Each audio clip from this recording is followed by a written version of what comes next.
Hello everyone, welcome to Dhruva academy. आज से जो है हम HPCET का प्रीवियस ईयर क्वेश्चंस जो हैं सीरीज शुरू कर रहे हैं, ठीक है। और उसी सीरीज में हमारे पास जो पहला क्वेश्चन है वो क्या है, a body starting from rest moves with uniform acceleration A, its velocity after time period T is, ठीक है। सो आपसे क्या बोला हुआ है कि अगर आपके पास कोई बॉडी जो है किसी यूनिफॉर्म एक्सेलरेशन ए से मूव कर रही है और उसने स्टार्ट किया है रेस्ट से, तो हमारे पास किसी टाइम टी के बाद कितना वेलोसिटी होने वाला है, यानी कि आपसे आप फाइनल वेलोसिटी जो है वो पूछी जा रही है। सो इस क्वेश्चन को करने के लिए आपको सिंपली ये तीन इक्वेशन ऑफ मोशन जो हम किसी यूनिफॉर्म एक्सेलरेशन के लिए यूज करते हैं उसकी नॉलेज होनी चाहिए।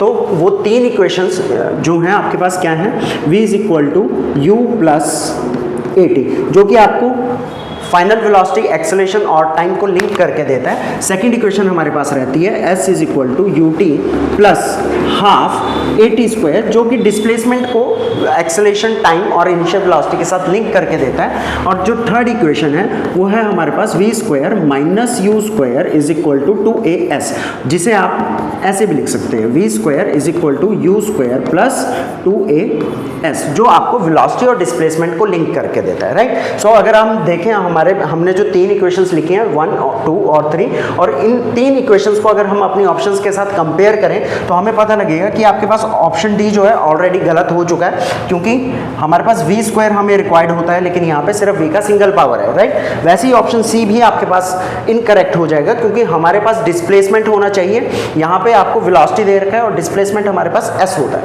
ठीक है। अब हमारे पास जो इक्वेशन a है और इक्वेशन b है, यह हमारे पास एक ही इक्वेशन है लेकिन डिफरेंट फॉर्म में। अब डिफरेंस कहाँ पर है, अगर हम ऑप्शन बी को देखें तो ऑप्शन बी में हमारे पास कोई ना कोई इनिशियल वेलोसिटी गिवन है, राइट। तो हम इस इक्वेशन को यूज नहीं करेंगे, लेकिन अगर हम इसी इक्वेशन में इनिशियल वेलोसिटी u को अगर 0 पुट कर देते हैं, क्योंकि बॉडी जो है रेस्ट से स्टार्ट कर रही है, और इसको इक्वेशन बी में सब्स्टिट्यूट करें तो हमारे पास बन जाएगा v is equal to 0 plus 80, which implies v is equal to 80, जो कि हमारे पास करेक्ट ऑप्शन होगा, ऑप्शन ए।